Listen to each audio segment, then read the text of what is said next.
किसी ने चिंकी कहा तो किसी ने कहा चाइनीज। जिस देश में कदम कदम पर भाषा बदलती हो, बदलता हो हमारा कल्चर, वहां अपने से थोड़ा चेहरा हटके होने पर उसे चाइनीज कहा, उसे चिंकी कहा, यहां तक तो ठीक चाकू घोंप कर हत्या। जय हिंद दोस्तों, वेलकम टू द चैनल। ये रियल स्टोरी है एंजल चकमा की। एंजल चकमा जो कि त्रिपुरा के उनाकोटी का रहने वाला 24 साल का एक नवयुवक था।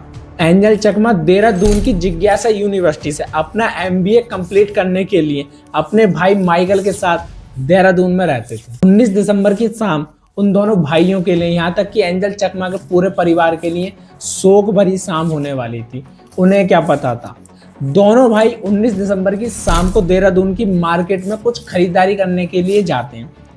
वहां पर रास्ते में कुछ लड़के उन्हें मिलते हैं जो कि नशे की हालत में धुत थे। उन लड़कों ने उन दोनों भाइयों को देखकर चिंकी कहकर, चाइनीज कहकर माइकल को पोक किया, जिस बात को लेकर दोनों भाइयों ने उन लड़कों का विरोध किया।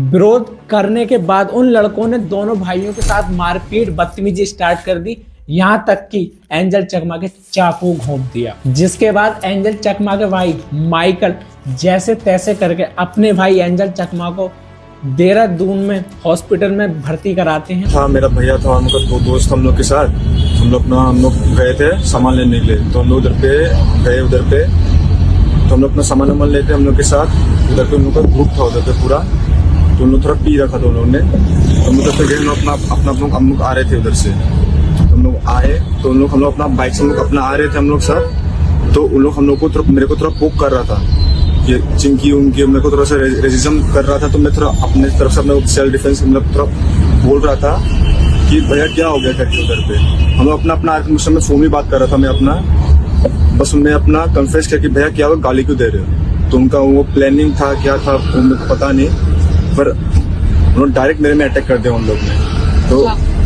फिर भैया आया, मेरे को बचाने के लिए आया। फिर भैया को मेरे को कड़ा से मारा, भैया लगा उससे। फिर भैया को उन लोगों ने चाकू मार दिया स्पाइन की तरफ में। भैया भी पूरा राइट से हिल नहीं रहा, भैया का राइट साइड अभी ICU में भैया का भी, इसलिए हम लोग इधर में ऐसा कर रहे हैं अभी कि भैया को देहरादून में ICU में भर्ती होने के 17 दिनों बाद एंजल चकमा की ICU में ही डेथ हो जाती है। एंजल चकमा का चाइनीज जैसा दिखना उनके जीवन के लिए श्राप था।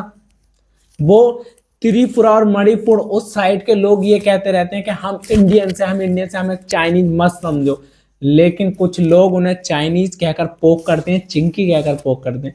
असल में एक बात मैं बताऊं, वो हमसे ज्यादा इंडियन है, हमसे ज्यादा भारतीय हैं। वो एंजल चकमा के पिता तरुण प्रसाद हमारे देश के लिए BSF के जवान के रूप में सेवा दे रहे थे, और हमने उन्हें बदले में क्या दिया, उनके जवान बेटे की मौत।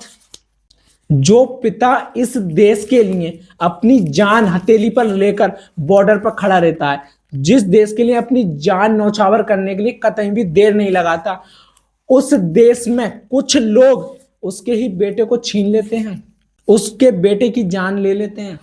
उस बेबस पिता पर क्या बीती होगी।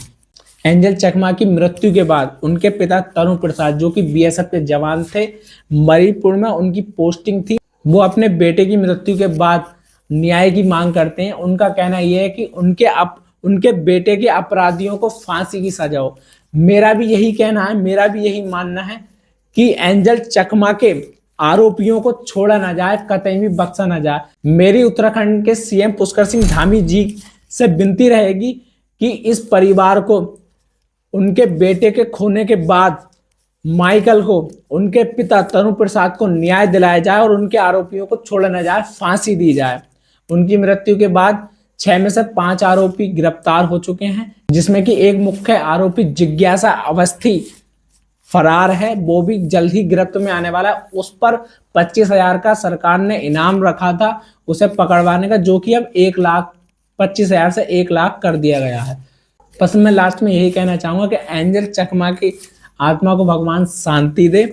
और एक बात ये भी कहना चाहूंगा कि जो लोग अगर चाइनीजों को तरह दिखते हैं, असल में वो भारतीय, चाहे वो त्रिपुरा से आते हो, चाहे मणिपुर से आते हो, वो हमसे ज्यादा इंडियन है। उनकी रेस्पेक्ट कीजिए, वो उतना ही हमारे देश से प्यार करते हैं जितना हम अपने देश से करते हैं। इसलिए उन लोगों के साथ बिल्कुल भी उन्हें पोक नहीं किया जाए, चाइनीज कहकर, चिंकी कहकर कतई भी पोक ना किया जाए। मेरा पूरे देश से यही विनती रहेगी बस। और ऐसे ही अटल सत्य और स्टोरी जाने दा आकाश राजपूत के साथ। तब तक के लिए जय हिंद, वंदे मातरम दोस्तों।